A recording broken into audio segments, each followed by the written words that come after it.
శ్రీ గురుభ్యో నమ. శక్తిపాత దేశికేభ్యో నమ.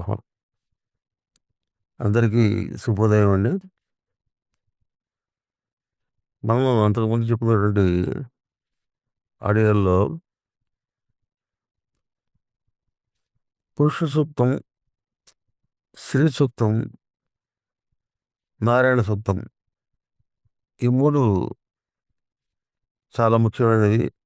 అవి అందులో సమస్త జ్ఞానం ఉంది, వాటి గురించి శాస్త్రులు తెలుసుకోవాలని చెప్పేసి మనం మా అంతకుముందు చెప్పిన ఆడియోలో కొన్ని విషయాలు చెప్తున్నామండి. ఈరోజు పురుష సూక్తం గురించి మనం మరి కొన్ని విషయాలు తెలుసుకుందామండి. అందులో ఏం చెప్పారు, ఎందుకంటే మనకి భక్తి జ్ఞానము రెండు కలిసినప్పుడు మాత్రమే మనకి డెస్టినేషన్, అంటే మన యొక్క సాల్వేషన్ అనే ఆత్మజ్ఞానం అనేది లభించడానికి మన భక్తి ప్లస్ జ్ఞానం రెండు కలవాలండి.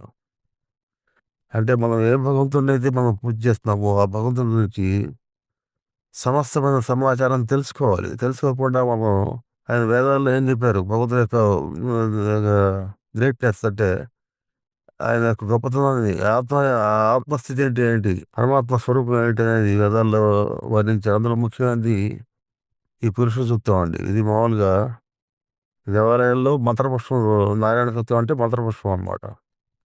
ఈ మంత్రపుష్పంలో పురుష సూక్తము, స్త్రీ సూక్తము రెండింటి యొక్క సమన్వయం అనేది ఉంటుంది అన్నమాట. కాబట్టి మనకి అసలు పురుష సూక్తం అంటే ఏంటి, స్త్రీ సూక్తం అంటే ఏంటి, వాటి ఎందుకు వేదాల్లో చెప్పినటువంటి భగవత్ స్వరూపం ఏ రకంగా అందులో వర్ణించారు అనేది మనం తెలుసుకోవాలండి. తెలుసుకున్న తర్వాత అప్పుడు భగవంతుడు యొక్క చేసే ఆయన ప్రపంచం మొత్తం ఉండి ఏంటి సృష్టి స్థితిలో ఎలా చేస్తాడు అనేది మరి అవన్నీ అది కొంత అర్థమవుతుంది. కాబట్టి పురుష సూక్తం గురించి ఇవాళ కొంచెం మనం చెప్పుకుందామండి.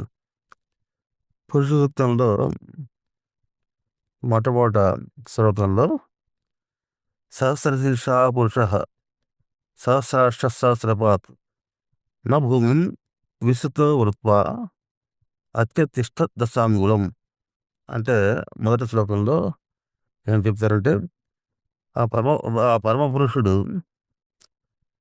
భూమండలం అంతా వ్యాపించి విశ్వములో అనంతమైన తలలు, కందులు, పాదములు కలిగి ఉన్నాడు. సర్వ ప్రాణులలో అలా అవయవాలు ఆయనవే అని చెప్పేసి అందులో చెప్తారంటే, అంటే భూప్రపంచంలో ఈ భూమండలంలో ఆయన సర్వత్రా వ్యాపించాలన్నమాట. అంటే అణువులు ఉన్న కణకణాల భగవంతుడి యొక్క శక్తి నిండి ఉందని చెప్పేసి మొదటి శ్లోకంలో చెప్తారండి.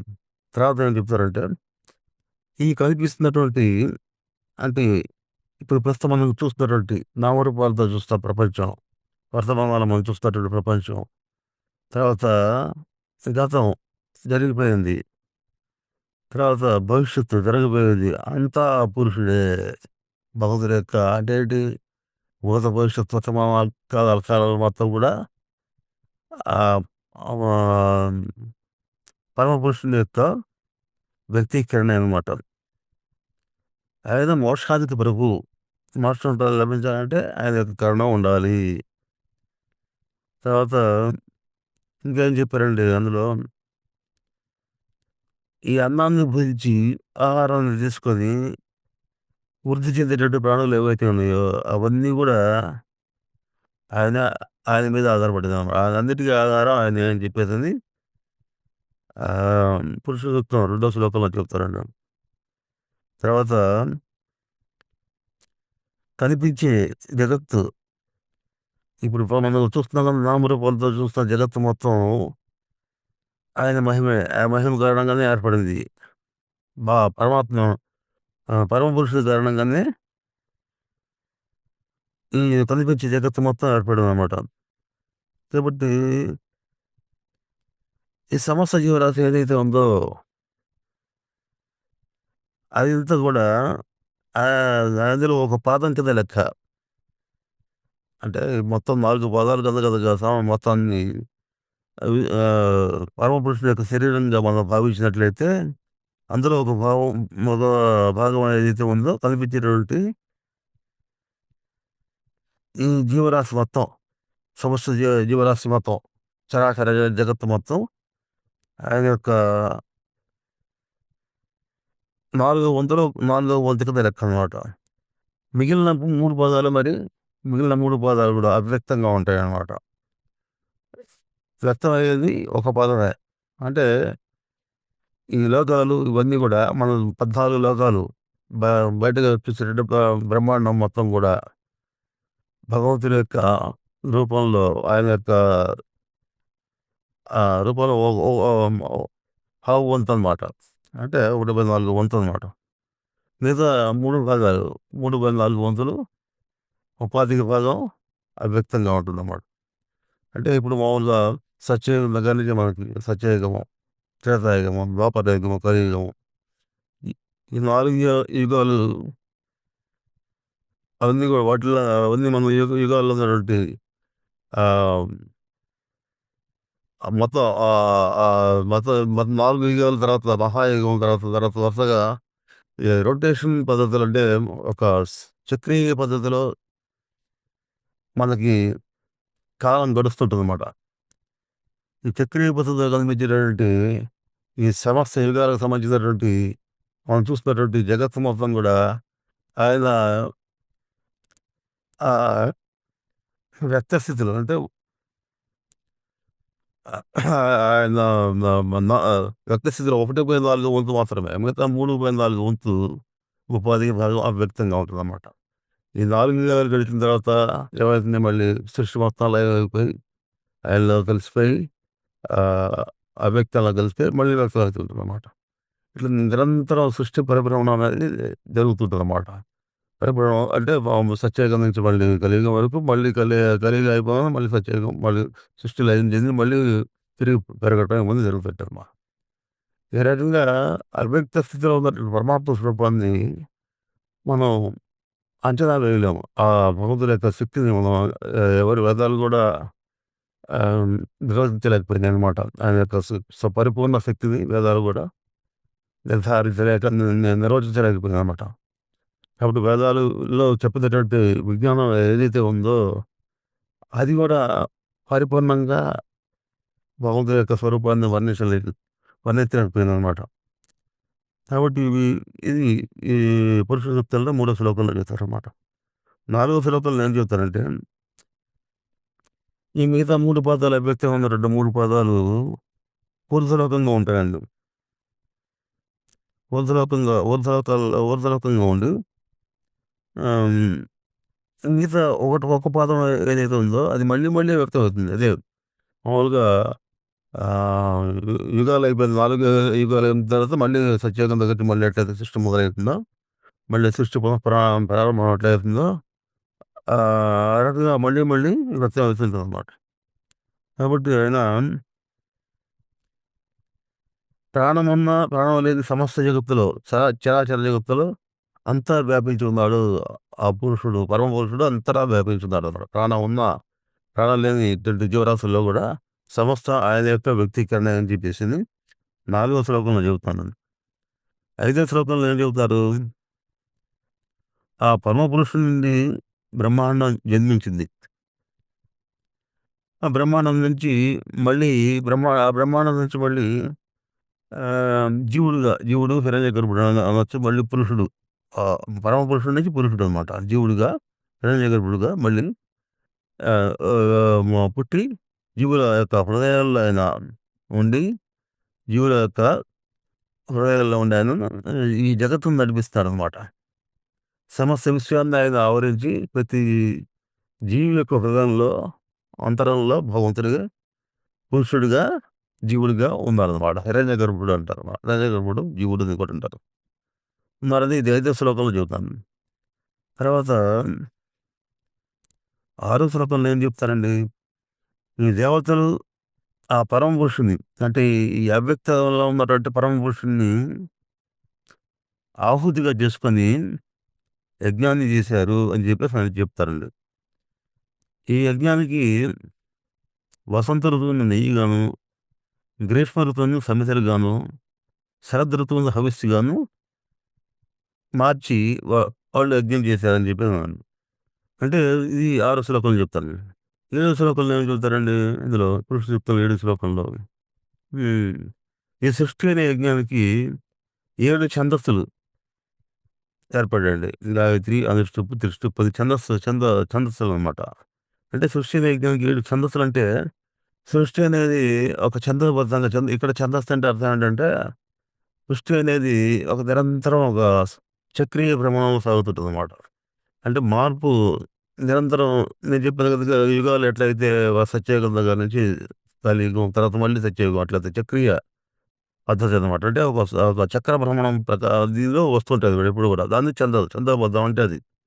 బాహ్యంగా ఉన్నటువంటి ప్రకృతిలో జరిగేటువంటి సమస్తం కూడా ఒకదాని తర్వాత ఒకటి అది అట్లా నిరంతరం జరుగుతూ మళ్ళీ మొదటికొచ్చి మళ్ళీ మొదటి నుంచి. ఎట్లయితే జీవులు ఎట్లయితే జన్మించి, పెరిగి మళ్ళీ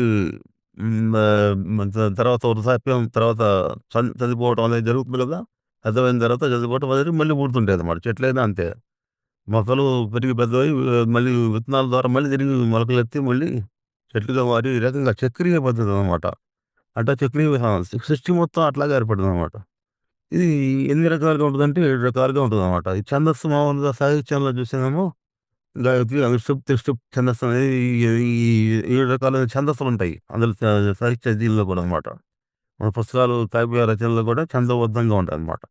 ఛందోబద్ధంగా ఉన్నప్పుడు ఏం జరుగుతుందంటే, ఈ ఛందోబద్ధంగా ఉన్నప్పుడు మనకి ఎనర్జీ జనరేట్ అనేది జరుగుతుందన్నమాట. ఒక పద్ధతి ప్రకారం గనక మనం మంత్రాన్ని గాని, తర్వాత ఒక వేద మంత్రాలు గాని వాటిని మనం జపిస్తున్నప్పుడు ఏమవుతుందంటే మనకు రిథమ్ అనేది డెవలప్ అయ్యి ఒక ఎనర్జీ అనేది డెవలప్ అవుతుంది. శబ్దం ద్వారా మనకి ప్రపంచం ఉత్పత్తి అనేది జరిగిందనమాట శబ్దం.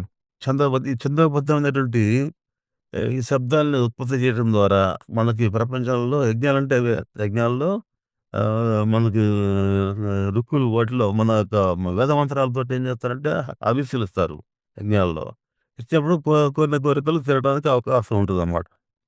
కాబట్టి ఈ సృష్టి యజ్ఞానికి 7 ఛందస్సులున్నాయనమాట. ఇవి 7 పరిధులుగా మారినాయి. తర్వాత 24 తత్వాలు ఈ సృష్టి యజ్ఞానికి 24 తత్వాలు మరి ఉపయోగపడేదన్నమాట. ఏవేంటివి?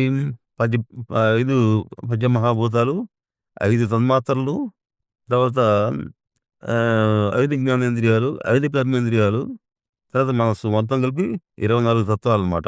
ఇవన్నీ సమస్యలుగా మారినాయన్నమాట. అంటే సృష్టి నడవడానికి ఈ పంచమహాభూతాలు, తర్వాత ఈ జ్ఞానేంద్రియాలు, కర్మేంద్రియాలు, తర్వాత మనస్సు ఇవన్నీ గూడా ఇవి లేకపోతే మనకి ఈ సృష్టిలో జరిగేటువంటి ప్రక్రియ ముందుకు సాగదనమాట. కాబట్టి ఇవన్నీ సమస్యలనమాట. ప్రకృతిలో దేవతల ద్వారా నడపబడే యజ్ఞం ఈ ఈ సమస్యలేంటంటే ఈ 21 తత్వాలనమాట. తర్వాత అట్లాగే ఛందోబద్ధంగా ఒక నియమం ప్రకారం సృష్టిలో ప్రతి కార్యం జరుగుతుంది కాబట్టి అది కూడా ఛందోబద్ధంగా ఉన్నట్టుగా అది లెక్కనమాట. మనకి ఇప్పుడు చూడండి ఈ రాత్రింపగలు గాని, తర్వాత మళ్ళీ కాలాలు ఈ ఆ ఋతువులు గాని, ఒకదాని తర్వాత ఒకటి నియమబద్ధంగా మనకు జరుగుతూ ఉంటాయి సృష్టిలో. అట్లాగే ఒక చెట్టు పెరగటం, మొక్క అది బీజం నుంచి ఎట్లయితే పెరిగి పెద్దదయ్యి మళ్ళీ చనిపోయి కొన్నాళ్ళైన తర్వాత చనిపోయిన తర్వాత మళ్ళీ బీజాలు దాంట్లో తీసేటువంటి బీజాల ద్వారా మళ్ళీ ప్రత్యుత్పత్తి జరపటం ఇవన్నీ కూడా పద్ధతి ప్రకారం జరుగుతుంటాయండి.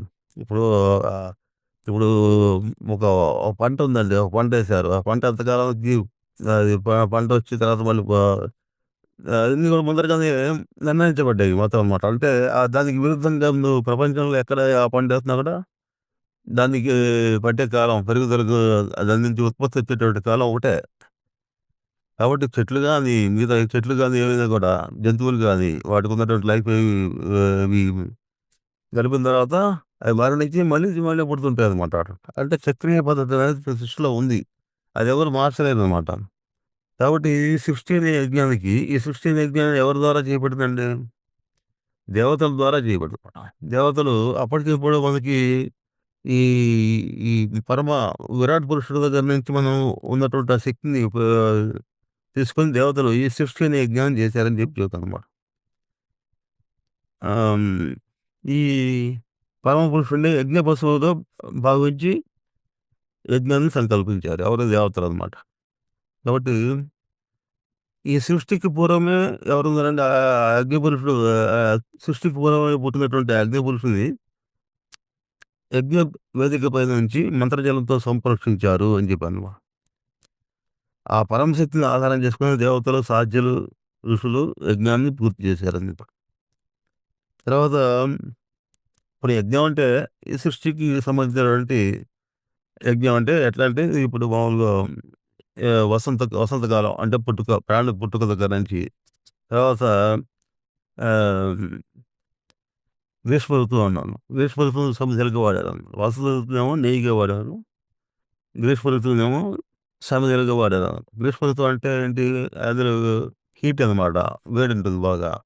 ఆ వేడి ద్వారా అది శక్తి ద్వారా అవి సమిధలు అది వాటి సమిధలుగా వాడారంటే అర్థం అంటే వాటి సూర్యకాంతి ద్వారా వచ్చినటువంటి శక్తితోటి అవి వృద్ధి చెందుతాయన్నమాట.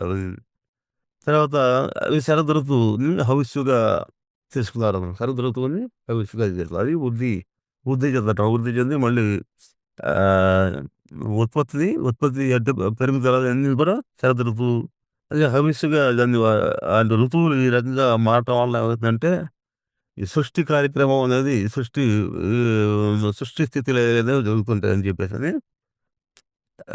అది అది మామూలుగా ఇది నడపడానికి ఎవరు ఈ శుక్ల బాహ్య ప్రకృతిలో నిరంతరం ఈ విధంగా చక్రీయ పద్ధతిలో నడపబడేటువంటి ఈ ప్రక్రియలు నడవటానికి ఎవరు? దేవతలు కావాలన్నమాట. ఇప్పుడు ఋతువులు ఉన్నాయండి. ఋతువుల్లో వర్షాకాలం వరుణదేవుడు, ఇప్పుడు సూర్యుడి దగ్గర నుంచి అది అగ్ని, తర్వాత అట్లా అగ్నిదేవుడు, సూర్యకాంతి నుంచి వచ్చేటువంటివి ఈ ప్రాణశక్తి విడుదల కారణంగా మన జీవుల్లో మనకేంటి రకరకాలైనటువంటి ఈ అన్నిటికి మూలమైనటువంటి ప్రాణశక్తి. ప్రాణశక్తి ఎక్కడి నుంచి వస్తుందంటే సూర్యుడి నుంచి వస్తుంది. అట్లాగే ఈ అగ్నిదేవుడు గాని, వరుణదేవుడు గాని, తర్వాత వాయుదేవుడు ఇట్లా అంటే దేవతా స్వరూపాలు ఏం చేస్తున్నాయి ఇవన్నీ నిరంతరం సృష్టిని నిర్మించడానికి ఇవి తోడ్పడుతున్నాయండి. సృష్టిలో ఉన్నట్టు సమస్త జీవులకి ఇవి కావాలి. వీటి యొక్క వీటి అనుగ్రహంతోటి ఈ దేవతా శక్తుల యొక్క అనుగ్రహంతోటి సమస్త సృష్టి నడపబడుతుందన్నమాట. అది యజ్ఞ కార్యక్రమంగా జరుగుతుందన్నమాట. యజ్ఞంలాగా జరుగుతుంది. నిరంతరం ఒక పద్ధతి ప్రకారము. యజ్ఞం అంటే సైక్లిక్ చక్రీయ గమనం అనమాట. యజ్ఞం అంటే చక్రీయ గమనం అనమాట. చక్రీయ గమనం అంటే ఆహ్, మనం నిరంతరం భగవంతుడు ఏదైతే ప్రపంచ సృష్టికి ఏదైతే అవసరం అని చెప్పేసి భావించాడో దాన్ని నిరంతరం క్రియలు నిరంతరం జరుగుతుంటాయన్నమాట. అందులో ఏం తేడాలుండవు. భగవంతుడు ఏర్పరిచినటువంటి ప్రకృతి నియమాలన్నమాట అవన్నీ. యజ్ఞం అంటే ప్రకృతి నియమాలన్నమాట.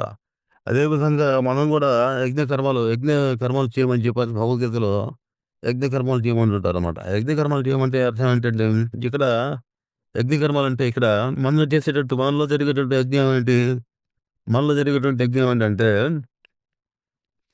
మనలో ఈ వసంతకాలం అంటే ఆలోచనలు పుట్టడం అన్నమాట. ఆలోచనలు పుట్టడం. ఇవి ఎక్కడి నుంచి వస్తాయండి ఆలోచనలు? ఆలోచనలు ఇప్పుడు మనం చేసే ప్రతి ఆలోచనలు కూడా మనం ప్రతి ఒక్కరు ఆలోచనలు చేస్తుంటాడండి. అవి నశించవు అవి. ఈ విషయంలో తిరుగుతూనే ఉంటాయి ఆలోచనలు. సూక్ష్మ జగత్తులో తిరుగుతూనే ఉంటాయనమాట. ఇవి ఎక్కడి నుంచి వస్తాయండి? దేవలోకం నుంచి వస్తాయనమాట. అంటే మనకి ఆలోచనలు కల్పించేది ఎక్కడి నుంచి? అది కూడా ఎక్కడి నుంచి వస్తుందంటే, ఆ దేవతాలోకం నుంచే వస్తాయి ఆలోచనలు కూడా. ప్రతి వ్యక్తిలో అనమాట. కాబట్టి మనం భగవంతుడిని ప్రార్థన చేస్తుంటాం. కానీ మనకు మంచి గాయత్రి మంత్రం చదువుతప్పుడు కూడా మన బుద్ధిని సన్మార్గం ప్రేరేపించమని చెప్పేసని మనం భగవంతుని ప్రార్థన చేస్తుంటాం అనమాట. ఏదైతే అన్నిటిని నడిపించేటువంటి భగవత్ శక్తి ఏదైతే ఉందో, ఆ శక్తి మన బుద్ధిని సన్మార్గం వైపు ప్రేరేపించాలని చెప్పేసని గాయత్రి మంత్రంలో మనం అందరం ప్రార్థిస్తాం అనమాట. భగవంతుడిని సూర్య ప్రార్థన చేస్తాం అనమాట. కాబట్టి ఇక్కడ ఈ ఆలోచనలనేవి ఎప్పటికీ మృతి చెందవనమాట. ఇప్పుడు చూడు ఈ మన ఈ ప్రస్తుత శాస్త్రవేత్తలు చెప్పినటువంటి ఐన్‌స్టీన్ ఆయన శాస్త్రవేత్త చెప్పినట్లు ఇది సైంటిఫిక్ సూత్రం కూడా ఏంటంటే E=mc². అంటే శక్తి ఎప్పటికి నాశనం కాదు. ఒక ఫారంలో ఒక పద్ధతిలో ఆహ్, ఒక క్రమంలో ఉన్న శక్తి ఇంకో దానిలో ఒక పరిధిలో ఉన్నటువంటి శక్తి ఇంకో రకంగా మారుతుంది తప్పితే, శక్తి ఎప్పుడు కూడా నాశనం జరగదు. శక్తి సృష్టించలేము. దాన్ని నాశనం చేయలేదన్నమాట. శక్తి ఎప్పుడు కూడా నిరంతరం ఆహ్, ఒక స్థాయి నుంచి ఇంకొక స్థాయికి అట్లా మారిపోతుంటదన్నమాట. మారుతుంది తప్పితే అది ఎప్పుడు కూడా దాన్నెప్పుడు కూడా మనం సృష్టించలేము, నాశనం చేయలేమన్నమాట. అట్లాగే ఆలోచనలు కూడా దేనికి కారణంగా జరుగుతాయండి? ఆలోచనలు కూడా దైవశక్తి కారణంగానే ఆలోచనలు ఏర్పడతాయి. మనసుకి మనసు, మనోబుద్ధి, చిత్తహంకారాలకు మూలం ఏదంటే శక్తే. కాబట్టి ఈ ఆలోచనలు కూడా ఎప్పుడు కూడా నశించవు ఇవి. నిరంతరం యూనివర్స్‌లో తిరుగుతూనే ఉంటది. మనం చేసిన ఆలోచనలు గాని, ఎప్పటి నుంచి ఎన్నో యుగాలు బట్టి చేస్తున్నటువంటి ఆలోచనలు, తర్వాత ఈ ప్రాణశక్తి స్పందనలు అన్నీ కూడా విశ్వంలో విస్తరించి ఉంటాయన్నమాట. వీటిని అకాషిక్ రికార్డింగ్స్ అంటారు. అకాషిక్ రికార్డింగ్స్ అంటారనమాట. అదీప్ వీళ్ళు తెలుసుకున్నటువంటి అకాషిక్ రికార్డింగ్స్ వాటి గురించి విస్తృతమైనటువంటి ప్రయోగాలు చేశారనమాట. ఇది మనలో ఇది ఇప్పుడు మనకి ఈ ఆలోచనలనేవి మన వసంతకాలం అంటే ఇప్పుడు ఈ దేవతలు చేసేటువంటి ఆహ్, సృష్టి యజ్ఞం ఏదైతే ఉందో మనలో కూడా జరుగుతుందండి. అదెట్లా ఆలోచనల రూపంలో వస్తుందన్నమాట. వసంతకాలం అంటే మనలో జరిగేటువంటి యజ్ఞంలో మరి వసంతకాలం అంటే ఏంటి? ఆలోచనలు పుట్టడం అండి. గ్రీష్మకాలం అంటే గ్రీష్మకాలం అంటే ఆలోచనలు మనం కోరికలనమాట. ఆలోచనల్లో కోరికలనమాట. కోరికలనేవి గ్రీష్మకాలం కింద లెక్క. ఎందుకంటే ఆలోచనల ద్వారా మనం ఏం చేస్తుంటాం, మంచి ఆలోచనలు చేస్తే మనం సమర్పణ భావంతోటి సాధన చేస్తే మనకి ఆలోచనలకి ఆలోచనలు ఏం హాని కలుగజేయవండి. కానీ అందులో దాన్ని మనకి దాని ఆలోచనలు సెల్ఫ్ కోరికలతోటి, స్వార్థంతోటి ఎప్పుడైతే ఆలోచనలు చేసామో, అది నాకు వేడనేది నీకు లోపల జనరేట్ అయితదనమాట. ఆలోచనలు వల్ల. అదే గ్రీష్మకాలం కింద లెక్కనమాట. గ్రీష్మకాలం అంటే వేసవికాలం, వేసవికాలంలో వేడి ఎక్కువుంటుంది కాబట్టి, ఇక్కడ మనకి ఆలోచనలు మామూలుగా పుట్టడం వలన ఇప్పుడు పరాపశ్యంతి మధ్యమ వైఖరిలో ఈ అనే స్థితిలో వచ్చేటువంటి పరాపశ్యంతి స్థితిలో వచ్చే ఆలోచనలు వ్యక్తంగా ఉండవు. అవ్యక్తంగా ఉంటాయి. అవ్యక్తంగా ఉంటాయి. అటువంటి స్థితిలో నీకు అవి నిన్నేం ఇబ్బంది పెట్టవు. మధ్యమ వైఖరికి వచ్చేటప్పటికి వ్యక్తమవుతాయనమాట. వ్యక్తమైనప్పుడు ఎట్లా వ్యక్తమవుతాయి? లోపల చిత్త సంస్కారాలకు అనుగుణంగా అవి వ్యక్తమవుతాయనమాట. కాబట్టి లోపల ఉన్న చిత్త సంస్కారాలు మంచిగా ఉన్నాయనుకోండి, నీకు మ యజ్ఞం ద్వారా వచ్చేటువంటి ఫలం కూడా మంచిగా ఉంటుందనమాట. అది ఆలోచనలు మరి స్వార్థపూరితంగా ఉన్నాయనుకోండి, దానివల్ల ఏమవుతుంది? మానసికమైన టెన్షన్స్, కష్టాలు, దుఃఖాలు అన్నీ వస్తాయన్నమాట. కాబట్టి ఇది ఈ ఇక్కడ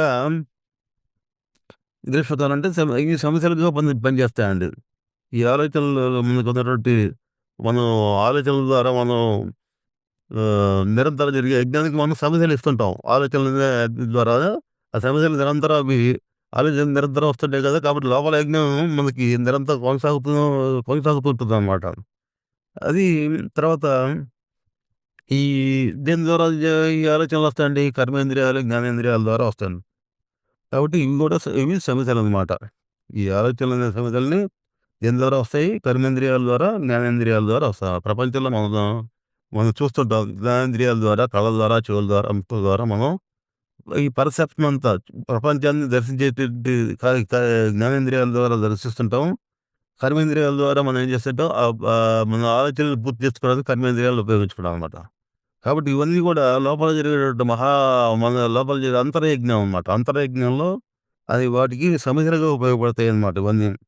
కాబట్టి ఈ హ్మ్. తర్వాత ఈ ఆజ్యం అంటే యజ్ఞంలో ఆజ్యం నెయ్యి పోస్తారు కదా! అంటే ఈ ఆలోచనలనేటువంటి ఆజ్యం నిరంతరం ప్రతి ఒక్కడు కూడా ప్రతి ఒక్క జీవి కూడా ఆలోచనలనేటువంటి ఆజ్యాన్ని నిరంతరం హవనం చేస్తుంటారనమాట. కాబట్టి మనం తినేటటువంటి మనం తీసుకునేటువంటి ఆహారం ఎట్లా ఉండాలి, ఆలోచనలు ఎలా ఉండాలి, చక్కగా ఉండాలన్నమాట. మనకు ఆహుతులుగా ఉన్న విషయం ఏంటంటే, స్థూల శరీరానికి మనం ఆహుతులుగా ఏమి ఇస్తామంటే, స్థూల శరీరానికి మనం ఆహారం ఇస్తామన్నమాట. ఆహారం ఎట్లా ఉండాలి?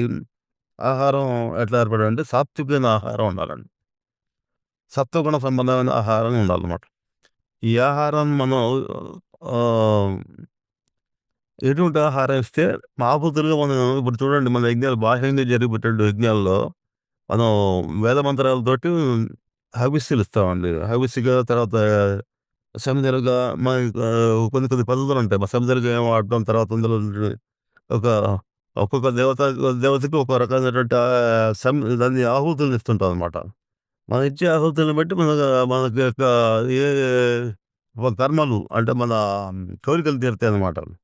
అదేవిధంగా మనం లోపల జరిగేటటువంటి అంతర్యజ్ఞానికి ఎప్పుడూ మనం నిరంతరం జరిగేటట్టు అంతర్యజ్ఞానికి మనం మంచి ఆలోచనలు ఇవ్వాలండి. మన ఆహుతులకు మనం ఏమివ్వాలంటే సదా స్ సత్ప్ర సత్ప్రవర్తనకు సంబంధించినటువంటి ఎప్పుడు సత్ప్రవర్తన అనమాట. యమ నియమాలను పాటిస్తూ నేను మొదటి నుంచి చెప్తాను. యమ నియమాలు పాటించుతూ ఆహ్, స్థూల ప్రపంచంలో మనం ప్రపంచంలో మనం ఎట్లా ఉండాలి?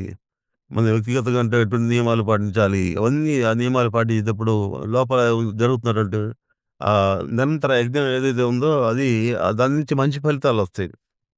లోపల ఉన్నటువంటి మన అంతర్యజ్ఞం మనం చేసేటువంటి దీనిలో మనసు ద్వారా చేసేటువంటి ఆలోచనల ద్వారా చేసేటువంటి యజ్ఞం ఏదైతే ఉందో, అందులో మంచి ఆలోచనలున్నప్పుడు, సమాజహితాన్ని కోరేటువంటి ఆలోచనలున్నప్పుడు, వ్యక్తిగత స్వార్థం లేనప్పుడు, మనకు దాని నుంచి వచ్చే ఫలితాలు ఏవైతాయి అంటే, ఆ యజ్ఞం ద్వారా వచ్చేటటువంటి ఫలితం మనకు ఉపయోగపడుతుందన్నమాట. అంతేగాని మన స్వార్థం కోసం మనం నిరంతరం ఆలోచనలు మన యొక్క శక్తిని వృధా చేస్తున్నామనుకోండి, రాగద్వేషాలతోటి, అరిషడ్వర్గంతోటి మనం నిరంతరం సాధనకు సాధనలు చేయకుండా నిరంతరం ఒక స్వార్థంతోటి చేసేటువంటి ప్రయత్నాలు ఏవైతే ఆలోచనలు ఏవైతే ఉన్నాయో, అవి విపరీత ఫలితాలిస్తాడు. తన శ్రేయస్సు కోల్పోతాడు. తన కుటుంబ శ్రేయస్సు, తన శ్రేయస్సుని కోల్పోవటమే కాకుండా, సమాజానికి అపకారం చేసినవాడైతాడనమాట. కాబట్టి మొట్టమొదట అంతర్యజ్ఞానికి ఈ సాధనలో ఏం చెప్తున్నారు? బాహ్యంగా దేవతలు చేసేటటువంటి యజ్ఞం ఏదైతే ఉందో, ప్రకృతిలో ఉన్న చక్రీయ గమనం ఏదైతే ఉందో, అది కూడా మనం నిరంతరం మనకి మన లోపల కూడా అంతర్యజ్ఞంగా కూడా భగవత్ శక్తి పనిచేస్తుందనమాట. అది ఎట్లా పనిచేస్తుంది? ఆలోచనల రూపంలో ఆ యజ్ఞాన్ని మనం ఈ ఆలోచనల ద్వారా వచ్చేటువంటి ఈ కర్మేంద్రియాలు, జ్ఞానేంద్రియాలతోటి మనం పొందేటటువంటి అనుభవాలు ఇవన్నీ యజ్ఞంలో సమిధుల కిందగా మారతాయన్నమాట ఇవన్నీ. యజ్ఞాల సమిధులు, యజ్ఞాల ఆహుతుల కింద లెక్కనమాట ఇవన్నీ. కాబట్టి మనం లోపలికి ఈ ఆ మనసు ద్వారా మనం ఇచ్చేటటువంటి ఆలోచనలన్నీ కూడా ఎలా ఉండాలి? పర్ఫెక్ట్‌గా ఉండాలన్నమాట. అంటే పాజిటివ్ థింకింగ్ ఉండాలి. స్వార్థం లేకుండా నిస్వార్థమైనటువంటి ఆలోచనలతోటి కర్మలు చేస్తుండాలి. తర్వాత సమాజహితం మన కర్మల్లో మనం చేసేటువంటి పనుల్లో స్వార్థం లేకుండా నిస్వార్థంగా సమర్పణ భావంతోటి, శరణాగతితోటి భగవంతుడి పట్ల పరిపూర్ణమైనటువంటి విశ్వాసంతోటి ఈశ్వర పరిణామం నియమాల్లో వస్తుందన్నమాట. భగవంతుడు పరిపూర్ణంగా విశ్వసిస్తూ సమర్పణ భావంతోటి మనం సాధన చేయాలండి. సాధన చేసినప్పుడు అంతర్యజ్ఞానంలో మనం ఇచ్చే ఆహుతులు ఎంత మంచిగా ఉంటే, అంత మంచిగా తొందరగా మనశుద్ధి అనేది జరుగుతుందనమాట. యజ్ఞ కర్మల ద్వారా మనం చేసేటువంటి కర్మలన్నీ యజ్ఞ కర్మ లేనప్పుడు ఏమవుతుందంటే, యజ్ఞ కర్మలు ఏంటంటే శుద్ధమైనటువంటి యజ్ఞాలు మనం శుద్ధమైన ఆహుతులు ఇస్తామండి. అంటే శుద్ధమైన నెయ్యి, తర్వాత అందులో ఇచ్చే ఆహుతులు అవన్నీ ఎంత పవిత్రంగా భావించి మనం శ్రద్ధాభక్తులతో ఎట్లయితే బాహ్యంగా యజ్ఞాలు ఎట్లా చేస్తామో, అదేవిధంగా మన మనశుద్ధి కోసం అంతరంగా మనలో ఉన్నటువంటి మనం చేసే ఆలోచనల్లో పరిపక్వత అనేది ఉండాలన్నమాట. పరిశుద్ధత ఉండాలన్నమాట. కాబట్టి మనం తినే ఆహారం ఏమైతుంది? తినే ఆహారం మనసుగా మారుతుందండి. మనసులో అంటే తినే ఆహారంలో సూక్ష్మాంశం ఏమైద్దంటే మనసుగా మారుతుందన్నమాట. తర్వాత ఇది హ్మ్. ఇది మనం తినే ఆహారంలో భౌతికంగా మనం తీసుకుంటున్న ఆహారం ఏమైద్దంటే సూక్ష్మ జగత్తులో నెత్తురుగా మారుతుందండి ఇది. అదే కారణ జగత్తులో మనసుగా మారుతుందన్నమాట. అట్లాగే మనం తీసుకునే నెయ్యి ఉంటుంది. బాహ్యంగా మనం యజ్ఞంలో నెయ్యి వాడుతుంటారు కదా! మనం తీసుకునే నెయ్యి గూడా మనం బాహ్యంగా వాడేటువంటి ఆవు నెయ్యి, మామూలుగా గేదెల నెయ్యి మనం వాడుతుంటాం కదా! అవి గూడా నెయ్యి కారణ జగత్తులో ఏమంటే వాక్కుగా మారుతుందండి. కారణ జగత్తులో వాక్కుగా మారుతుందన్నమాట. కాబట్టి ఇది ఎట్లాగే నీరు స్థూలంగానేమో మనకి తీసుకున్నటువంటి నీళ్ళు యూరిన్‌లా బయటికెళ్ళిపోతాయి. శరీరం ద్వారా బయటికెళ్ళిపోతాయి. అదే కారణ జగత్తులో ప్రాణంగా మారుతుందండి. కారణ జగత్తులో ప్రాణంగా మారుతుంది. కాబట్టి మనం ఇప్పుడు వాక్కుని దుర్వినియోగం చేస్తే ఏమవుతుందండి? వాక్కుని దుర్వినియోగం చేస్తే మనకి ఈ ఈ మనకి కారణ జగత్తులో ఏంటంటే నెయ్యి అంటే నెయ్యిని తినేటటువంటి యోగ్యతను కోల్పోతామండి. ఆహారం ఆహారంలో కూడా చూడండి స్థూల జగత్తులో మనం తినే ఆహారం సక్రమంగా లేకపోతే మనకి సూక్ష్మ జగత్తులో దానికి మనం తినే ఆహారానికి లింక్ ఉంది. మనం ఏది పడితే అది మాట్లాడి ఎట్లా పడితే అట్లా వాక్కుని దుర్వినియోగం చేస్తే ఏమవుతుంది? ఇంకా ఈ ఆయిల్ కంటెంట్ తీసుకున్నా కూడా మనకి లోపల డైజెస్ట్ కాదండి అది. కాబట్టి ఇంకా ఆయిల్ వాడడానికి లేదు. తగ్గించండి ఆహారంలో. ఆయిల్ తగ్గించండి అది ఇది అని చెప్పండి. డైజెషన్ ప్రక్రియ అనేది దెబ్బతింటుంది. కాబట్టి ఆహారం భౌతికంగా ఈ మనం ఈ రకంగా మానసికమైనటువంటి యజ్ఞాలు సక్రమంగా చేస్తుంటే, భౌతిక శరీరంలో ఉన్నటువంటి రుగ్మతలు కూడా పోతాయి. ఆహారం శుద్ధి అనేది కావాలండి. ఆహారంలో సూక్ష్మాంశం ఏమైతుందంటే మనస్సుగా మారుతుందనమాట. కాబట్టి మన ఇప్పుడు ప్రతి మనకి ఈ ప్రపంచంలో ఈ ప్రకృతిలో మనకి 7 శరీరాలు ఉన్నాయండి. అంటే మనం తినే ఆహారం సప్తధాతువుల కింద మారుతుంది. అట్లాగే మన ఇది 7 శరీరాలు ఉన్నాయి. మన ప్రతి ఒక్క జీవికి కూడా 7 శరీరాలు ఉంటాయన్నమాట. ఈ 7 శరీరాల్లో ప్రతి పదార్థానికి గాని, జీవికి గాని 7 రకాలైన శరీరాలు ఉంటాయన్నమాట. కాబట్టి మనం ఆహారాన్ని వండటం ద్వారా వీటిని మనం వేయించడం ద్వారా వేపుళ్ళు ఆహారం రకరకాల ఆహారాలు తీసుకుంటున్నాం కదా! ఏదంటే ఇప్పుడు ఇప్పుడున్నటువంటి ప్రస్తుత పరిస్థితుల్లో ఆధునిక ప్రపంచంలో ఆహారాన్ని రకరకాలుగా ఆహ్, పిజ్జాలని, బర్గర్‌లని చెప్పేసని ఏవి పడితే ఆ ఆహారాన్ని మనం లోపలికి ఆహారంగా ప్రతి ఒక్కళ్ళు ఈ తినటం కారణంగా ఏమైందంటే, ఈ మానసికమైనటువంటి సమస్యలు, శారీరక సమస్యలు ఎక్కువైపోయినాయి.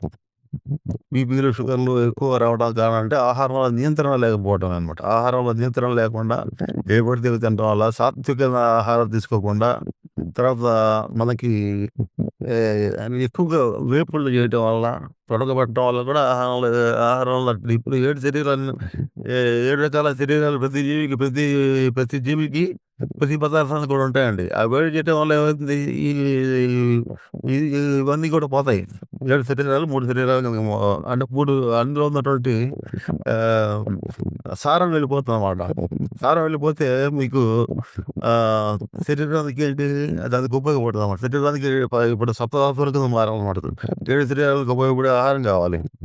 ఎటువంటి ఆహారం ఉపయోగపడుతుంది? సాత్వికమైన ఆహారం, శాకాహారం తప్పనిసరిగా కావాలి. ఈ సాధారణంలో వచ్చేటువంటి సాధకులు తప్పనిసరిగా పాటించాల్సింది ఏమంటే శాకాహారం అన్నమాట. ఆ శాకాహారం కూడా ఎటువంటి ఆహారం తీసుకోవాలండి? చూడండి మీరు కూడా చాలామంది ఇప్పుడు ఒత్తిడి పూట చాలామంది డైట్ మార్చుకున్నారు చాలామంది. జబ్బుల కారణంగా కాదు, వ్యాధుల కారణంగా కాదు. ఏంటంటే ఆహారంలో ఈ ఆయిల్స్ తగ్గించేసి మొలకలెత్తేటటువంటి మొలకలు గింజలు నానేసి తర్వాత మొలకలు వచ్చిన తర్వాత ఆ మొలకలు తింటుంటారు పొద్దున పూట. అంటే అది చాలా పర్ఫెక్ట్. పురుషులు కూడా కందమూలాలు తిని సాధన చేసేవాళ్ళంట. అంటే పక్వ ఆహారాన్ని తీస్తారు. కందమూలాలు మనకి అడవులకు పోయి ఆ అడవుల్లో లభించదంటే ఆ కందమూలాలు తిని సాధన చేసేవాళ్ళం. అందువల్ల ఆ సాధనలో ఉన్నతమైన స్థితిలో వాళ్ళు లభించాయన్నమాట. శరీరం తర్వాత ఎందుకంటే అందులో ఉన్నటువంటి ఈ పంచకోశాలు ఏవైతే ఉన్నాయో ప్రతి పదార్థానికి పంచకోశాలు ఉంటాయండి. ఒక పదార్థం జీవుడికి ప్రతి చోట పంచకోశ వ్యవస్థ అనమాట. కాబట్టి ఈ సూక్ష్మ జగత్తులో ఉండేటువంటి సూక్ష్మ జగత్తు తర్వాత ఇప్పుడు మనం కనిపెట్టేటువంటి ఆకారానికి వెనకాల సూక్ష్మమైనటువంటి సూక్ష్మ జగత్తు తర్వాత జగత్తు అనేవి ఉంటాయండి ప్రతిదానికి కూడా. కాబట్టి దాన్ని అపక్వాహారం తీసుకోవడం ద్వారా ఏమవుతుందంటే మన శరీరానికి అది ఉపయోగపడుతుంది. శరీరంలో స్థూల శరీరానికి అది తర్వాత సూక్ష్మ శరీరానికి కూడా అది ఉపయోగపడుతుంది అన్నమాట. అందుకే ఋషులు కందమూలాలు తెచ్చుకోవడానికి కారణం అది. అలాగే ఇప్పుడు మనకి ఈ మనం తినేటువంటి ఆహారంలో ఈ ఉడకబెట్టినట్టు గింజలు ఏదైతే స్ప్రౌట్స్ అంటారనమాట. స్ప్రౌట్స్ అంటే మామూలుగా మొలకలనమాట. మొలకలు ఎర్లీ మార్నింగు మనం లేవగానే మరి అంటే ఈ రకంగా ఆహ్, దోసలు వీటి కింద కాకుండా మనం అటువంటివి తిన్నామనుకోండి. తింటే ఏంటంటే శరీరంలో ఉన్నటువంటి ఆహ్, వాతపిత్త కఫాలు అనేది కంట్రోల్ అవుతాయి. శరీరంలో ఉన్నటువంటి సమతుల్య స్థితి సమంగా ఉండాలనమాట. ఎక్కువ తక్కువ ఉన్నా కూడా మనకు వ్యాధి రూపంలో అది బాధిస్తాయనమాట. కాబట్టి ఆహారం అనేది చాలా ముఖ్యం. ఆహారం మన ఆహారంగా ఏవిస్తున్నాము. అట్లా స్థూల శరీరానికి ఈ ఆహారం ఇచ్చాము. అట్లా సూక్ష్మ శరీరానికి కూడా ఆహారం ఇవ్వాలనమాట. సూక్ష్మ శరీరం ద్వారా మనకి జ్ఞానేంద్రియాలు ఇవన్నీ ఏముంటాయంటే సూక్ష్మ శరీరంలో జ్ఞానేంద్రియాలు ఇవన్నీ జ్ఞానేంద్రియాలకి మనం ఏం చేస్తున్నామంటే కళ్ళను ఏం చేస్తాం నిరంతరాన్ని మనం కళ్ళ ద్వారా మనం ఎక్కువగా మనం కళ్ళని సెల్ ఫోన్‌లకి, టీవీలకి, సినిమాలకి వీటికి వాడతాం అన్నమాట. అది దేనికి ఎంతవరకు వాడాలో అంతవరకు మన కళ్ళని కూడా మనం ఏంటి మంచి సత్గ్రంథ పఠనం చేయటం గాని, మంచి మంచి మన జ్ఞానాభివృద్ధికి దాన్ని ఉపయోగించిన కళను మంచి దృశ్యాలను చూడటం గానీ, భగవన్నామం భగవంతుడిని దర్శించడానికి గాని దానికి ఉపయోగించాలన్నమాట. దానికి ఉపయోగించాలి. చెవులు అట్లాగే మంచి విషయాలు వింటాది కాకుండా, మంచి విషయాలను వినటానికి, సత్కారక్షేపం చేయటానికి, తర్వాత స్వాధ్యాయం, స్వాధ్యాయం అనేది జరగడానికి చెవుల్ని వాటిని మంచి పనులకు వాడాలన్నమాట. అలాగే మళ్ళా జ్ఞానేంద్రియాలు ఏవైతే ఉన్నాయో వాక్ ద్వారా మంచిది మాట్లాడటం అన్నమాట. 10 మందికి హింసించకుండా, మంది బాధ పెట్టకుండా, మానసికంగా ఎవరిని బాధ పెట్టకుండా చక్కగా వాక్‌ని సక్రమంగా వాడాలన్నమాట. వాక్‌ని సక్రమంగా వాడకపోతే ఏమవుతుందంటే మనలో ఉన్నటువంటి డైజెస్ట్ వ్యవస్థ దెబ్బతింటది. ప్రాణశక్తికి సంబంధించిందన్నమాట వాక్ అంటే. అంటే ప్రాణశక్తి డిప్రెషన్ వస్తే డైజెషన్ కూడా మొత్తం పోతుందన్నమాట. కాబట్టి జ్ఞానేంద్రియాలు కూడా మనం మంచి ఆహారాన్ని ఇవ్వాలన్నమాట. మనం స్థూల శరీరానికి ఎట్లయితే మనం ఆహారం ఇస్తామో అదేవిధంగా ఆహ్, సూక్ష్మ శరీరానికి కూడా, జ్ఞానేంద్రియాలకు కూడా మంచి ఆహారాన్ని ఇవ్వాలి.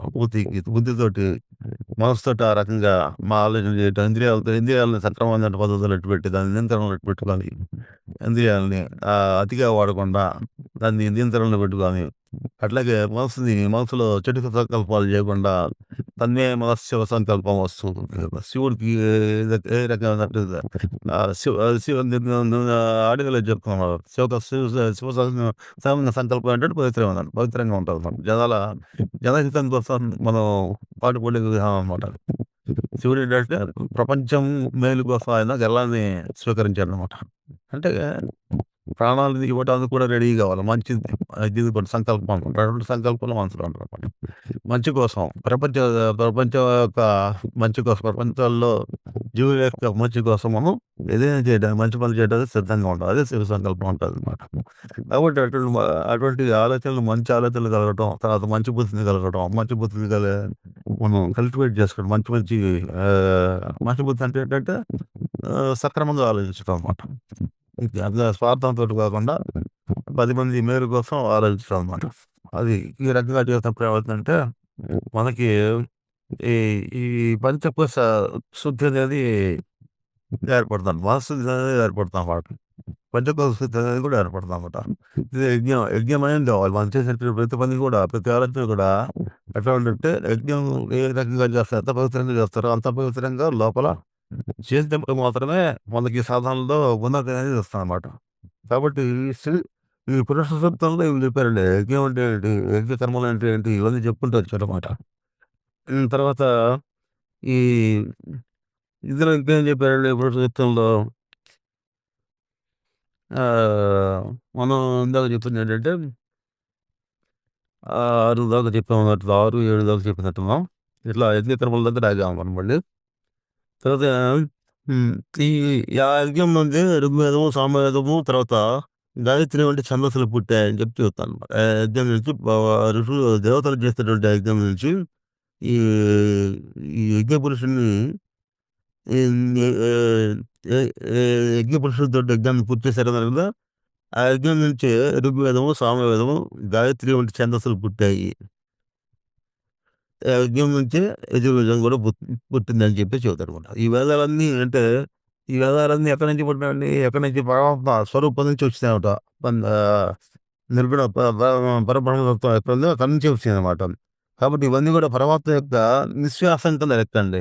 నిశ్వాసం అంటే పరమాత్మ నుంచి వచ్చినాయి బయటికి. మనం చూడండి, మనం మాట్లాడుతున్నప్పుడు మనకి శ్వాసను బయటకు వదులుతామండి.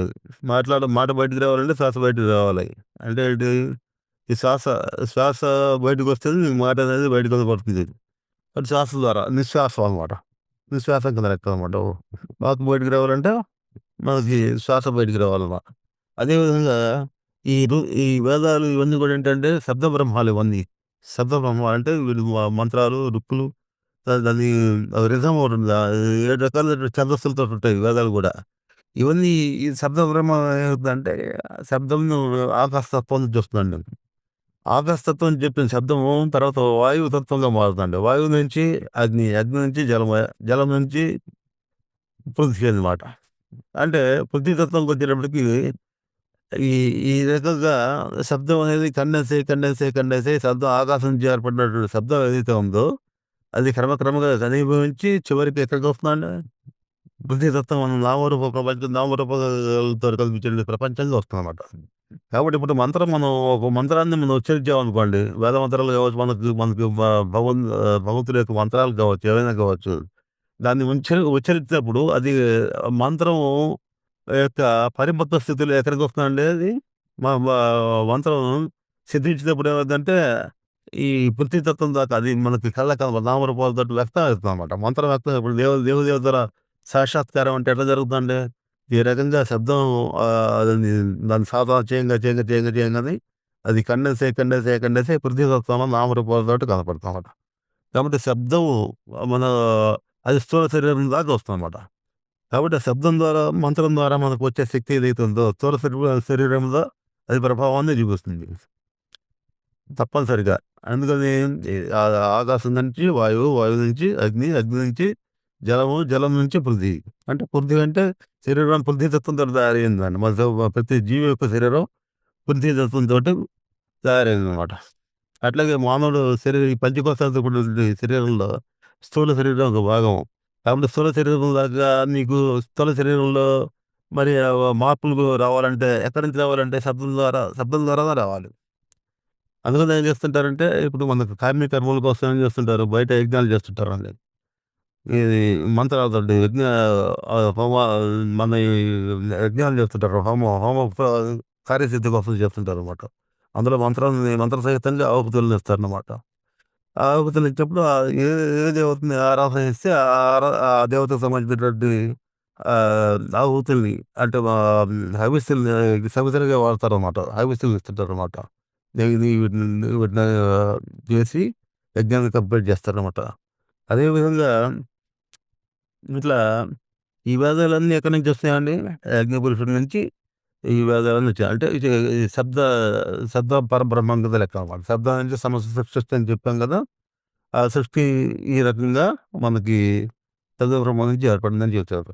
ఇది 10వ శ్లోకంలో చెబుతారండి. హ్మ్. ఈ దాని నుంచి ఆ యజ్ఞం నుంచి ఇంకేమేమి పుట్టినాయండి? ఈ వేదం ఫస్ట్ వేదాలు, తర్వాత తర్వాత యజ్ఞం నుంచి గుర్రాలు, తర్వాత తర్వాత అంటే గుర్రాలు చూడండి, ఒక కింద వరుసే ఉంటాయి పళ్ళండి, పై వరుసలో ఉండవు. అదేవిధంగా ఫస్ట్ గుర్రాలు పుట్టాయనమాట. దాని తర్వాత 2 దంతాలు, పైన కింద ఉన్న దంతాలు గల జీవులు అనేవి పుట్టాయి.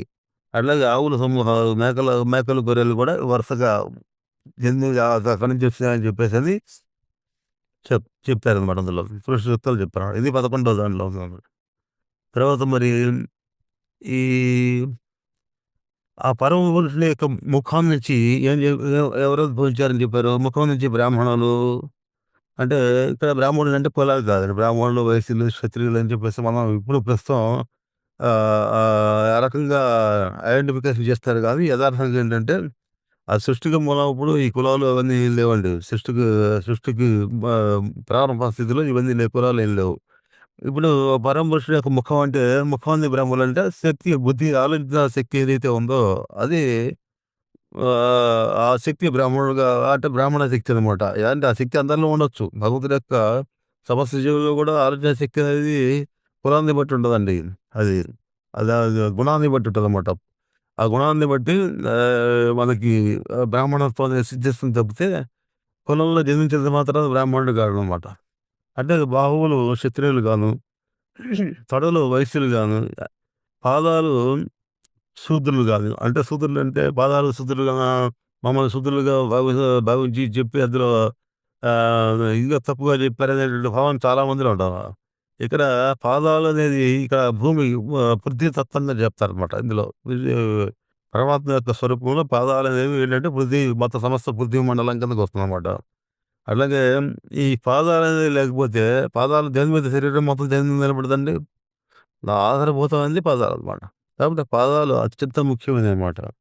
కాబట్టి ఇక్కడ శూద్రులుగా భావించి తక్కువ వాళ్ళని, బ్రాహ్మణులు ఎక్కువ వాళ్ళని కాదు.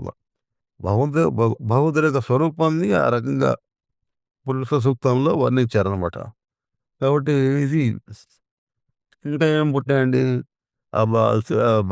విరాట్ పురుషుడి దగ్గర నుంచి ఏమేమి పుట్టినాయంటే మనస్సు నుంచి చంద్రుడు జన్మించాడు. విరాట్ విరాట్ పురుషుని యొక్క మనసు నుంచి చంద్రుడు జన్మించాడు. కన్నుల నుంచి సూర్యుడు పుట్టాడు. అందుకని మన మన కళ్ళల్లో ఏముంటది, అగ్ని ఎక్కడుంటదంటే కళ్ళల్లో ఉంటదనమాట. చంద్రుడు మన మనసుకు కూడా కారకుడు ఎవరంటే, మనస్కారకుడు ఎవరంటే చంద్రుడు అనమాట. కాబట్టి ముఖం నుంచి ఇంద్రుడు, అగ్ని పుట్టాయనమాట. కాబట్టి ముఖంలో వర్చస్సు చూడంగానే ముఖంలో వర్చస్సు కనపడుతుంది. అది అగ్ని అంటే ముఖంలో వర్చస్సు కారణం ఏంటంటే అగ్ని అనమాట. తర్వాత ఈ ఆయన ప్రాణం నుండి కూడా వాయువు పుట్టిందనమాట. అక్కడి నుంచి భగవంతుడికి శక్తి భగవంతుడి శక్తి ప్రాణశక్తి అనమాట. ఆ ప్రాణశక్తి నుంచి వాయువు జన్మించిందనమాట. కాబట్టి ఆ తర్వాత నాభి నుంచి తర్వాత 15 శ్లోకంలో ఏం చెప్తారంటే, నాభి నుంచి అంతరిక్షం ఏర్పడింది. నాభి నుంచి అంతరిక్షం ఏర్పడిందనమాట. అంటే అంతరిక్షం అంటే ఈ సమస్త జగత్తులు 14 లోకాల్లో ఉన్నటువంటి ఈ సమస్త విశ్వం అనేది ఎక్కడి నుంచి వచ్చిందంటే నాభి నుంచి ఏర్పడిందనమాట. అంటే నాభిలో ఏంటంటే ముఖ్యమైనటువంటి 14 ఆహ్, నాడులు అక్కడ కలుస్తాయండి. నాభి దగ్గర. కాబట్టి ఆ నాభి నుంచి విష్ణుమూర్తి నాభి నుంచి శ్రీ మహావిష్ణువు నాభి నుంచి బ్రహ్మదేవుడు పుట్టినట్టు కమలంలో బ్రహ్మదేవుడిని కూర్చోబెడుతుంటారనమాట. కూర్చోబెట్టినట్టుగా మనకి శ్రీరంగం అటువంటి దేవాలయాల్లో మనం చూస్తుంటాం అనమాట. అంటే ఏంటి, నాభి చక్రం నుంచి మణిపూర చక్రం అనమాట. అక్కడి నుంచి 14 లోకాలనేవి ఉత్పత్తి అనేది విరాట్ పురుషుని యొక్క నాభి నుంచి పైన 7 లోకాలు, కింద 7 లోకాలు ఉద్భవించిందనమాట. ఈ ఈ మనకు దేవాలయాల్లో ఉండే విగ్రహాల్లో కూడా ఆ రకంగా బ్రహ్మదేవుని నాభి నుంచి మరి పుట్టినట్టుగా అది చిత్రీకరించారనమాట. అది దానికి సింబాలిజంగా అనమాట. తర్వాత ఈ బ్రహ్మదేవుడు ఏం చేస్తాడంటే, సృష్టి స్థితి లయలు అంటే సృష్టి మొదలుపెట్టి సృష్టి కార్యక్రమం నిర్వహిస్తాడు. సృష్టి స్థితి లయలు కాదు, సృష్టి కార్యక్రమాలు ఆయన నిర్వహిస్తాడనమాట. అంటే ఈ లోకాల జీవుల్ని వాటినన్నీ వరుసగా సృష్టించేటటువంటి కార్యక్రమాన్ని బ్రహ్మదేవుడు అక్కడ విష్ణుమూర్తి నుంచి వచ్చినటువంటి ఆయన పుట్టినటువంటి బ్రహ్మదేవుడు సృష్టి కార్యక్రమం నిర్వహిస్తుంటాడనమాట. అదేవిధంగా మనకి చూడండి, ఇప్పుడు మనకి మన మన జీవుల యొక్క మనం జన్మిస్తప్పుడు శిశువు జన్మించేటప్పుడు తల్లి యొక్క నాభిని కనెక్షన్ ఉంటుందండి. నాభి కనెక్షన్ ఉంటేనే శిశువు జననం అనేది జరగదనమాట. తర్వాత బయటకు వచ్చిన శిశువు జన్మించిన తర్వాత నాభి కనెక్షన్ అనేది తీసేస్తారనమాట. అంటే అండి, ఒకడు పుట్టాలంటే జననం జరగాలంటే ఇక్కడ కూడా మన ఫిజికల్ వరల్డ్‌లో కూడా ప్రతి జీవికి కూడా తల్లి దగ్గర నుంచి ఆ బంధం ఏదైతే నాభి దగ్గర ప్రేగు బంధం అనమాట. నాభి అంటే బొడ్డు దగ్గర బొడ్డుతాడనమాట. బొడ్డుతాడు యొక్క బంధం ఉంటేనే జననం అనేది కొత్తది పుట్టడం అనేది జరుగుతుందన్నమాట. అదేవిధంగా విష్ణుమూర్తి అంటే విరాట్ పురుషుడు అన్నమాట. విరాట్ పురుషుని యొక్క నాభి నుంచి బ్రహ్మదేవుడు పుట్టాడు. బ్రహ్మదేవుడు సమస్త సృష్టిని చేశాడని చెప్పేసి అందులో భావం. ఇది 15వ శ్లోకంలో ఉందండి. తర్వాత 16వ శ్లోకంలో ఏం చదివారంటే, ఆదిత్యుని వలె ప్రకాశిస్తూ, ఆదిత్యుని వలె అంటే ఆదిత్యుడు ప్రకాశం కదా, మనం సూర్యుడిని మనం చూడలేము కళ్ళతోటి. అటువంటి ప్రకాశం కలిగినటువంటి మన విరాట్ పురుషుడిని నేను తెలుసుకున్నాను. ఈ రకంగా నేను విరాట్ పురుషుడు అన్నింటిలో ఆయనే ఉన్నాడు, అంతటా ఆయనే ఉన్నాడు, అన్ని దిక్కులు ఆయనే, సమస్తం ఆయనే వ్యాపించినాడు. జీవుల్ని సృష్టి స్థితి లయాలు ఆయన ద్వారా జరుగుతున్నాయి. ఈ చక్రీయ యజ్ఞ కర్మలు బాహ్యంగా జరిగేటువంటి ప్రకృతిలో జరిగిన సమస్తమైనటువంటి విశ్వ నియంత్రణ క్రియలు ఏవైతే ఉన్నాయో అవన్నీ విరాట్ పురుషుని యొక్క అనుగ్రహంతో ఆయన యొక్క ఆజ్ఞతో జరుగుతున్నాయని చెప్పేసి నేను తెలుసుకున్నాను అని చెప్పేసి ఈ 16వ శ్లోకంలో అంటుందన్నమాట. ఈయన ఈయన ఏం చేశాడు, ఈ సమస్త ప్రపంచంలో ఉన్న సమస్త నామరూపాలతో సమస్త ప్రపంచాన్ని సృష్టించి వాటిలో అంతర్యామిగా కూడా ఉన్నాడని చెప్పేసి నేను తెలుసుకున్నాను. అంతర్యామిగా భగవంతుడే ఉన్నాడు. లోపల ఉన్నటువంటి జీవాత్మ చెప్పాను ఇందాక, జీవుడు తర్వాత పురుషుడుగా మారి ప్రతి ఒక్క జీవి హృదయంలో ఉన్న ఆయన ఉంటాడు. భగవంతుడు యొక్క జీవాత్మ రూపంలో ఉండేది కూడా భగవంతుడే అనమాట అని చెప్పేసి నేను తెలుసుకున్నాను అని చెప్పాను అనమాట. కాబట్టి పూర్వం బ్రహ్మదేవుడు ఎవరిని వర్ణించాడు, బ్రహ్మ గడిగిన పాదము అని చెప్పేసి. బ్రహ్మ గడిగిన పాదం అంటే బ్రహ్మ బ్రహ్మం బ్రహ్మం స్వరూపం ఏదైతే ఉందో విష్ణుమూర్తిని గుర్తించి మనకు అందులో వస్తున్న అన్నమాచార్య కీర్తనలు అనమాట. కాబట్టి అటువంటి విరాట్ పురుషుని యొక్క బ్రహ్మ ఎవరిని గురించి వర్ణించాడో, ఇంద్రుడు ఇంద్రుడు ఎవరిని 4 దిక్కుల్లో వ్యాపించి ఉన్నాడని తెలుసుకున్నాడో, అటువంటి పరమాత్మని తెలుసుకున్నవాడే అమృతతత్వాన్ని, మోక్షాన్ని పొందగలడు. అమృతత్వాన్ని పొందగలడు. జీవన్ముక్త స్థితి అంటారనమాట. ఆ భగవంతుడు విరాట్ పురుషుడి గురించి మొత్తం సమస్తం విశ్వం మొత్తం వ్యాపించి ఆయనే ఉన్నాడు మొత్తం. ఇప్పుడు మనకి విశ్వం మొత్తం ఆయనే వ్యాపించున్నాడనడానికి ఒక చిన్న ఉదాహరణ చెప్పుకుందామండి. మనం ఒక సినిమా హాల్‌కెళ్ళామండి. సినిమా హాల్‌కెళ్ళినప్పుడు ఇది సినిమా తెర ఉంటుందండి. తెర ఏంటంటే తెర తెర తెర మీద అప్పటి వరకు సినిమా రాదు. అన్ని లైట్లన్నీ వేసుంటాయి. మనం సినిమా హాల్‌లో అందరూ వచ్చిన తర్వాత ఏం చేస్తాడంటే లైట్లు ఆఫ్ చేసేస్తాడండి. మొదట చీకటి చేస్తాడనమాట. చీకటి చేసిన తర్వాత ప్రొజెక్టర్ నుంచి మనకి ఒక ఫిల్మ్ స్ తెర మీద పడుతుందన్నమాట. తెర మీద పడంగానే సినిమా స్టార్ట్ అయితుంది. అందులో కథ మొదలైతుందన్నమాట. కథ మొదలైనప్పుడు మనం తెరను గమనిస్తామా? తెరను గమనించం. పైన జరిగేటువంటి సంఘటనలు చూస్తుంటాం తప్పితే, చూస్తూ అందులో లీనమైపోయి అందులో సంతోషం కలిగితే హీరోయిన్‌లు చేసేటువంటి పనులు, సంతోషాన్ని, దుఃఖాన్ని పొందటం అన్నీ చేస్తుంటాం. అందులో మమేకం అయిపోతాం. తాత్కాలికంగా అన్నీ మర్చిపోతాం. ఎంతవరకు మర్చిపోతాం, ఏమేమి మర్చిపోతాం అంటే బాహ్య ప్రపంచాన్ని మర్చిపోతాం. తర్వాత అక్కడ తెర ఉందనే సంగతి కూడా మర్చిపోతాం. కానీ ఆ తెర లేకపోతే నీకు ఈ కథంతా మనం చూడగలమా అక్కడ? ఇప్పుడు అజ్ఞానం అనేటటువంటి ఆ చీకటి అనేది ఉండి ఆ తెర అజ్ఞానం అనే చీకటితోటి మనం అన్నిటికి మూలమైనటువంటి ఆ తెర ఉందనేటువంటి ఇక్కడ ఈ అజ్ఞానం అంటే ఇప్పుడు మనం తెలుసుకోలేకపోవడం కారణం ఏంటంటే అజ్ఞానం అనమాట. భగవంతుడి యొక్క స్వరూపాన్ని తెలుసుకోవడానికి కారణం ఏంటంటే అజ్ఞానం. అక్కడ మనకి తెర మీద ఆహ్, కథ కనపడాలంటే పాత్రలు కనపడాలంటే లైట్స్ ఆఫ్ చేసుండాల. వెలుతురులో కనపడవు అక్కడ కూడా. కాబట్టి ఆ జ్ఞానం అనేటువంటి కాంతి మనిషికి ఎప్పుడైతే జ్ఞానం అనేది మన మనసులో ఉద్భవిస్తుందో అప్పుడు ఈ అజ్ఞానం అనేది తొలగిపోతుందండి. యదార్థంగా ఏంటంటే జ్ఞానం మనం మనం నేను మనసు పరిధిలో మనం ఉండి చేస్తున్న పనులు ఏవైతే ఉన్నాయో అవి అజ్ఞానం అనేటువంటి దీని కారణంగానే జరుగుతాయన్నమాట. ఎప్పుడైతే మనం సమస్తం భగవంతుడే అంతా వ్యాపించున్నాడో, సమస్తంలో భగవంతుడి సృష్టి స్థితి లయలు ఆయన కారణంగా జరుగుతున్నాయి. అన్నిటికి మూలమైనటువంటి తెరలు ఏ రకంగా అయితే ఈ సినిమా హాల్‌లో ఎట్లయితే తెర మీద అన్నీ ఫోకస్ జరుగుతున్నాయి. తెర ఏమన్నా మారుతుందా? ఇప్పుడు మామూలుగా అందులో సంఘటనలు జరుగుతుంటాయండి. అన్నీ మండుతున్నట్టుగా వస్తుంది. తర్వాత రకరకాల నీళ్ళలో తడిసినట్టు వస్తాయి. తెరకేమన్నా తడుస్తుందా? తెర ఏమన్నా అగ్నితోటి మండిపోతుందా? తెర అట్లాగే ఉంటది. అంటే సమస్తం వ్యాపించినటువంటి పరమాత్మ స్వరూపం ఏదైతే ఉందో, ఆ నిశ్చలం, నిర్గుణం అనంతం అనమాట. అంటే ఆహ్, ఈ నిత్య నిర్గుణ పరమాత్మ స్వరూపం అనమాట. అక్కడ గుణాలు గూడా ఉండవనమాట. నిశ్చలంగా ఉండేటువంటి తర్వాత నిర్గుణంగా, గుణరహితంగా ఉండేటువంటి పరమ సచ్చిత్ ఆనంద స్వరూపం అనమాట. చిత్ ఆనంద స్వరూపం అనమాట. చైతన్యంతో కూడినటువంటి ఆనంద స్వరూపం అనమాట. అది నీలో ఉంది. నీలో ఏముందంటే అది ఉన్న కారణంగానే లోపల ఉన్నటువంటి హృదయంలో ఆ పరమాత్మ ఆయన జీవాత్మగా ఉన్నప్పుడు ఆయన అంశ ఉన్న కారణం చేత ప్రతి వ్యక్తి కూడా మనగలుగుతున్నాడనమాట. ప్రతి వ్యక్తి యొక్క జీవితం అనేది ఆ పరమాత్మ లోపల ఉంటేనే జరుగుతుంది. లోపల ఇవన్నీ జరుగుతున్నాయి. మిగతా వ్యవస్థలన్నీ పనిచేస్తాయి. కాబట్టి ప్రతి వ్యక్తిలో ఉన్నటువంటి జీవాత్మ యథార్థ స్వరూపం ఏంటంటే అదే అనమాట. అది అక్కడి నుంచే శక్తి వస్తుందనమాట. ఆ పరమాత్మ స్వరూపం నుంచి నిశ్చలంగా ఉన్నటువంటి పరమాత్మ స్వరూపం ఏదైతే ఉందో జీవాత్మ లేకపోతే ఇప్పుడు మనిషి చనిపోయాడంటారండి. లోపల ఉన్న ప్రాణం లోపల ఉన్నటువంటి ఆ జీవాత్మ బయటికెళ్ళిపోతుంది. వెళ్ళిపోగానే అన్నీ ఆగిపోతాయి. ప్రక్రియలన్నీ ఆగిపోతాయి. ప్రకృతికి సంబంధించిన లోపల జరిగే జీవన ప్రక్రియలు మొత్తం ఆగిపోతాయన్నమాట. కాబట్టి ఇటువంటి స్థితి ఈ ఈ పరమాత్మే సమస్తం అనేటువంటిది మనం తెలుసుకోవాలన్నమాట. పరమాత్మ లేకపోతే పరమాత్మ స్వరూపం వెనకాల ఉండి మనకి సంరక్షించకపోతే ఈ జీవన ప్రక్రియలు గాని, బయట నామరూపాలు కూడా జగత్తుల్లో గాని మనం ఏం చేయలేమనమాట. ఏముండదు నామరూపాలుగా ఏముండవనమాట.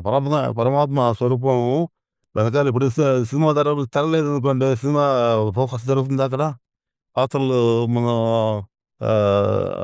పాత్రలకు సంబంధించినటువంటి అదే ఎంత కథ నడిచినా కూడా మనకి అర్థం కాదనమాట.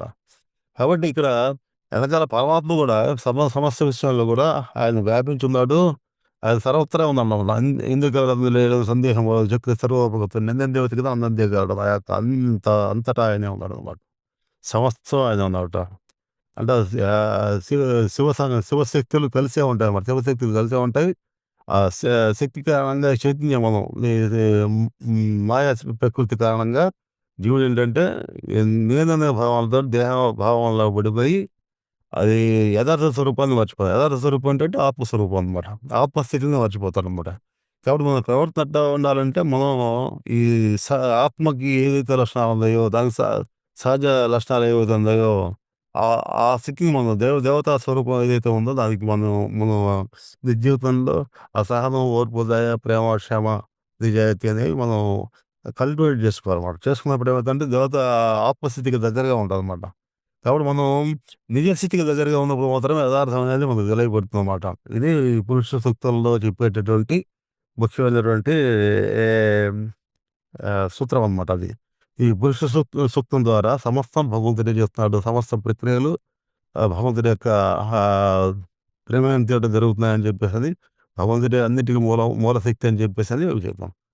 ఇంకో ఉదాహరణ కూడా చెప్పుకోవచ్చండి. ఇప్పుడు ఉదాహరణకి మనం మన ఇంట్లో కరెంట్ ఉంటుంది కదా! కరెంట్ ట్రాన్స్‌ఫార్మర్ నుంచి కరెంట్ మన ఇంట్లోకి తీసుకుంటామనమాట. ఇంట్లోకి తీసుకొని ఫ్యూజ్‌లు అవన్నీ పెట్టుకొని మనకి అక్కడి నుంచి రకరకాల ఫ్యాన్‌లు గానీ, ఫ్రిడ్జ్‌లు గానీ, తర్వాత ఏసీలు గానీ అవన్నీ దాని నుంచి మనం పనిచేసే విధంగా స్విచ్ ఏయంగానే పనిచేసే విధంగా ఆ లోపల ఉన్న కరెంట్‌కి వీడు దేనికి వాడుతున్నాడనేది దానికి సంబంధం ఏమైనా ఉందా? కరెంట్ దేనికి వాడుతున్నాడు? దేనికైనా వాడుకోవచ్చు మనం. ఆ శక్తి అనేది ఉన్నప్పుడు శక్తికి ఏంటంటే శక్తి మంచికి ఉపయోగపడుతుంది, చెడుకి ఉపయోగపడుతుంది. దాని అది దుర్వినియోగం అయితే దాని చెడు ఫలితాలొస్తాయన్నమాట. శక్తి అనేది భగవంతుడి శక్తి అనేది అట్లా సమస్తం వ్యాపించి ఉంటదన్నమాట. వ్యాపించి అది ఆహ్, అది లేకపోతే ఇవన్నీ జరగవు. సమస్య ఇప్పుడు ఆ కరెంటే లేకపోతే మనకి లోపల మనం ఏర్పరచుకున్నటువంటి ఈ సాధనాలేమన్నా పనిచేస్తాయా? కాబట్టి అన్నిటికి మూల శక్తి ఏదైతే ఉందో అది ఉన్నప్పుడు మాత్రమే లోపల బా బ్యాక్‌గ్రౌండ్ అది ఉన్నప్పుడు మాత్రమే ఆత్మశక్తి అనేది మనకి ఆత్మశక్తి అనేది అక్కడ ఉంటే గాని నీకు ఈ నామరూపాలు కూడిన జగత్తు గాని, ఇందులో మార్పులు గాని ఇవన్నీ అవ్వబడుతుంటాయన్నమాట. అది లేనప్పుడు నీకు ఏముండదనమాట. అంటే ఈ ఈ జగత్తుతోటి మనకి సంబంధం ఏర్పడింది ఏంటంటే మనసనమాట. ఆ మనసు ఎప్పుడైతే శుద్ధంగా మారిందో అందుకనే మనం ఏం చేస్తామంటే తన్నే మనస్సు సంకల్పమస్తు. అంటే మన సంకల్పాలు ఎట్లా ఉంటే పవిత్రంగా ఉండాలనమాట. శివపరమాత్మలాగా ఆయన ఎట్లయితే క్షేమాన్ని ఎట్లయితే కాంక్షించాడో అదే విధంగా మన సంకల్పాలు కూడా ఉండాలి అని చెప్పేసి ఇందులో ఉంది. పురుష సూక్తంలో దీన్ని మనం స్పష్టంగా చెప్పుకుంటే ఇదండి. అంటే సాధనకు ఉపయోగపడుతుంది ఇది. భగవంతుడి యొక్క స్వరూపాన్ని తెలుసుకున్నప్పుడు ఏమైతుందంటే మనం సాధనలో స్థిరపడతాం. ఇంకా ఇది సాధనలో ముందు పై స్థాయికి వెళ్తామనమాట. అసలు యజ్ఞ కర్మలు ఎలా జరుగుతాయి? బయట ప్రకృతిలో ఎట్లా జరుగుతాయి? ప్రకృతిని మనం సరిగ్గా మనం ప్రకృతి ధర్మాలను పాటించకపోతే ఏమవుతుందంటే, ప్రకృతి ధర్మాలంటే చక్రీయ భ్రమణానికి అడ్డం వచ్చేటువంటి ప్రకృతి ఏదైతే ఉందో అది రాక్షస ప్రవృత్తి అనమాట. ఇప్పుడు చూడండి రాక్షసులు కూడా ఏం చేస్తుంటారు? సక్రమంగా జరగనివ్వరు. ఇవన్నీ అన్ని ఆధిపత్యం సంపాదించాలని చెప్పేసి దేవతల దగ్గర వరాలు తీసుకొని అందరిని హింసిస్తూ ప్రకృతిని ఆధీనంలోకి తీసుకుంటారనమాట. అటువంటప్పుడు ఏమైతుంది? యదా యదా హి ధర్మస్య గ్లానిర్భాతి భారతః అభ్యుత్థానమధర్మస్య తదాత్మానం సృజామ్యహం.